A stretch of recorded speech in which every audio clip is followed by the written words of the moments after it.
Ito yung ating proseso sa pag-rewind ng toroidal transformer mga paps. Ang unang ginagawa ko ay nilalagyan ko ng piece paper yung kanto nitong kanto ng toroidal, yung matalim dito para di masugatan yung ating magnetic wire. Ito ay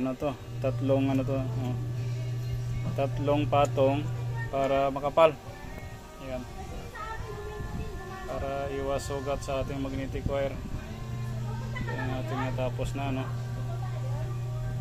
Ayan, bali ituro natin kung paano rewind step by step para matuto din yung mga baguhan natin na mahilig mag DIY Ayan. Okay, let's go. Ayan, natapos natin mga paps yung pagpulupot dito sa primary natin. I-rewind na natin.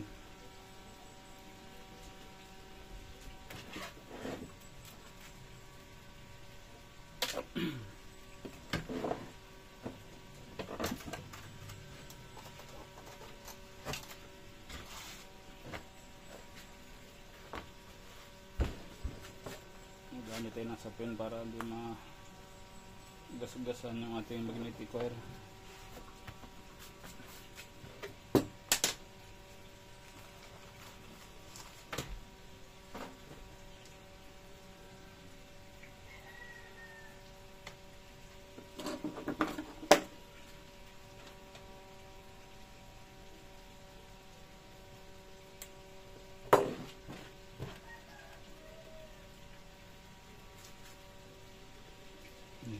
Ganito ng spaghetti cube. Lipat natin. Medyo madilim yung ating tayo ng ilaw.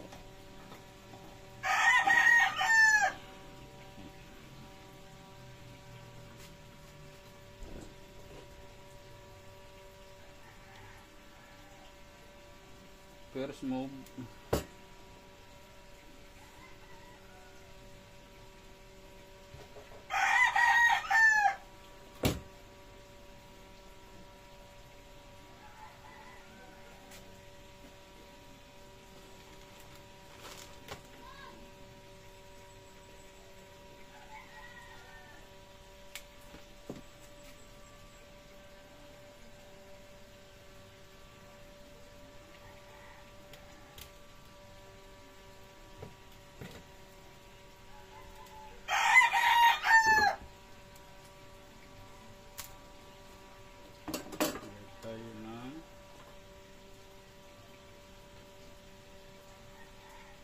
hindi siya matanggal pwede rin masking tape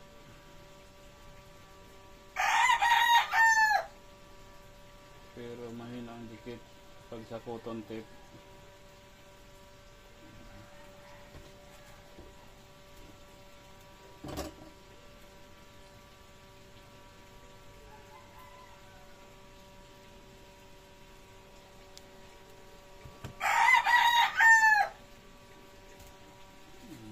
Higpit siya pag ganito, hindi na kailangan dikitan. Kailangan mahigpit. Siguraduhin nyo lang yung balot nyo dito sa kanto, dito makapal yung nilagay nyo dyan depende kung nalagay nyo kung piece paper o mylar. Kailangan makapalan dito kasi napupersahin dito sa kanto paghahatak natin.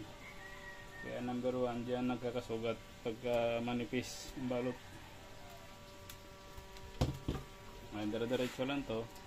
Ang gamit pala natin ay series valve method yung pag-rewind natin. Ito gagamit ng formula.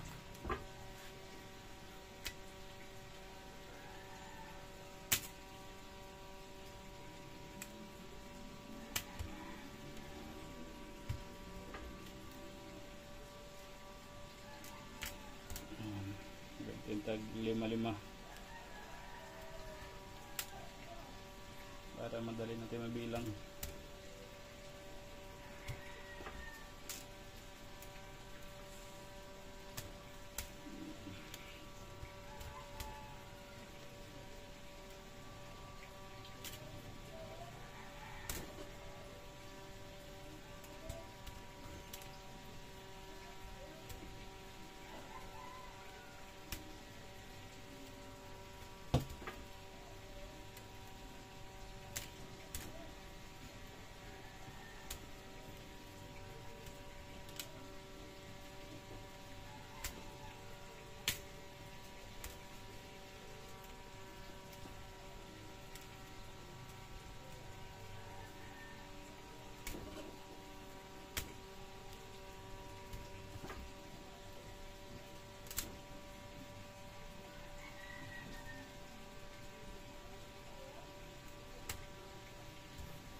Ayan, nakakalahati na tayo mga paps. Ayan.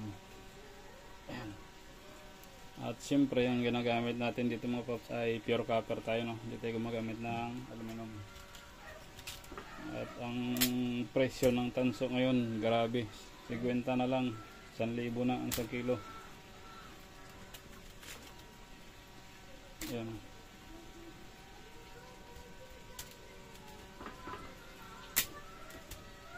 Dire-diretso lang.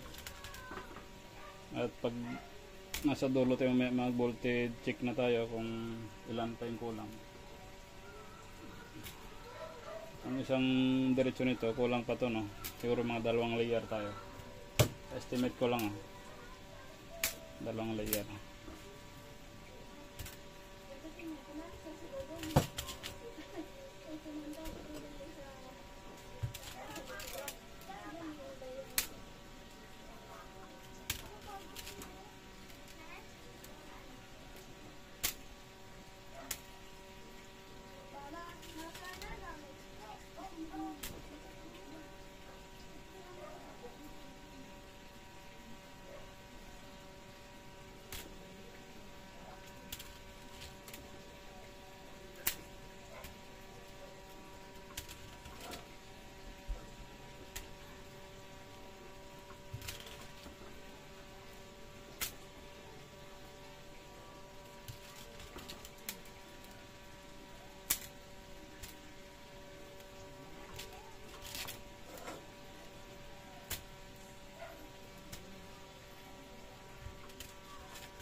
Ito lang yung unang ano natin mga paps, no?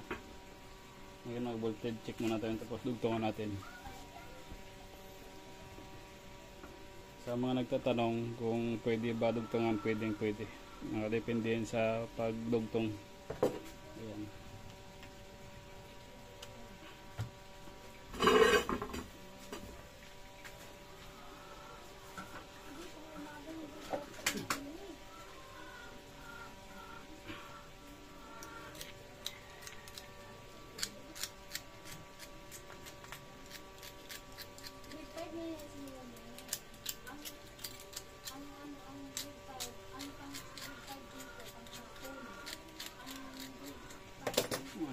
Check natin kung naka ilang voltage na nakuha natin.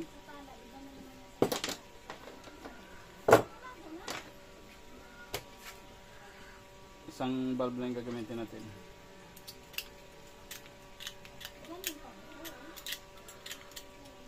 Nakalawang na yung ating ano, crocodile clip.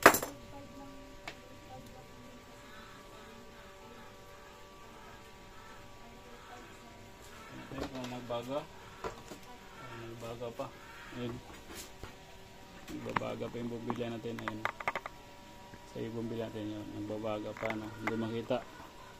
Kasi nakabukas yung fluorescent. Ayun. Magbabaga pa siya, no? Kulang pa.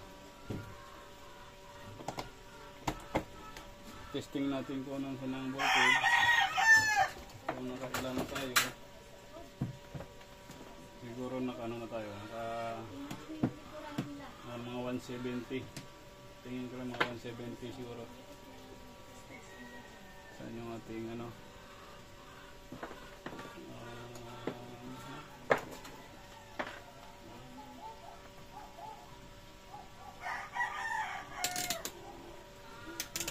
PC 600.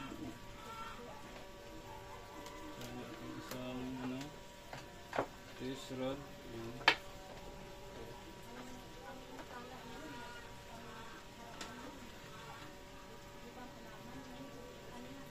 Tingnan natin kung ilan.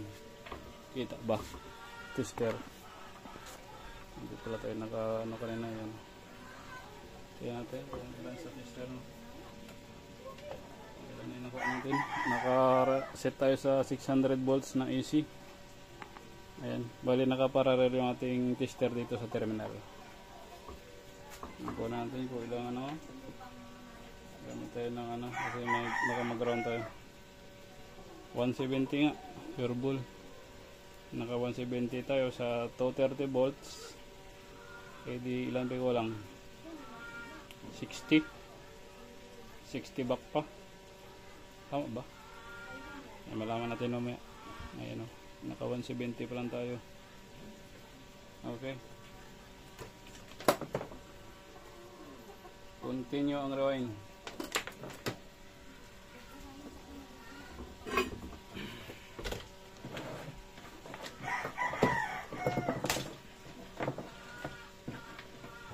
Nagdag ulit tayo.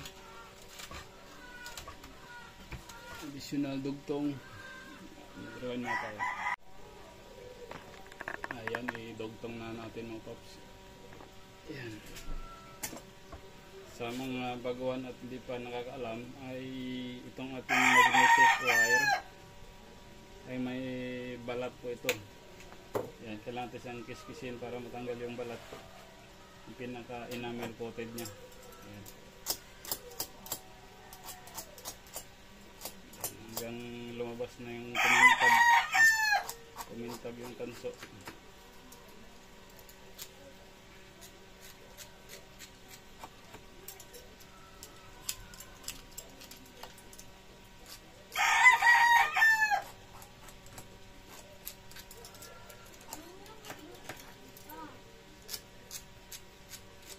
Kiskisin natin maigi para tanggal talaga lahat yung ano, balat nya, no? Kasi minsan nakala natin tanggal na pero meron pa palang naiwan. Para yung ating hinang kapit na kapit.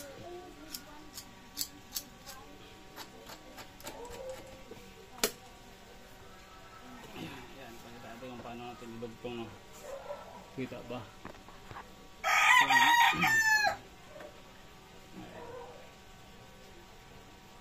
Gamit tayo dito ng strand ng wire, no? Ito ay galing sa number 40 ng wire na binalatan natin. Ito yung ating gagamitin dito para malinis yung ating pagdugtong. Hindi siya ano, no, hindi siya malaking umbok. Kasi kung ipipilipit natin, napakalaki ng umbok niya. Magkakaroon ng bukol-bukol yung ating ano, transformer.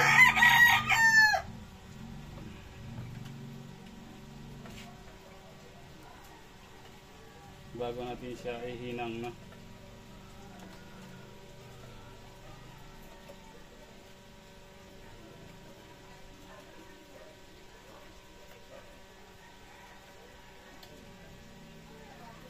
Ako lang yata gumagawa ng ganito na nagbabalot ng ganito na gumagamit ng strand ng wire.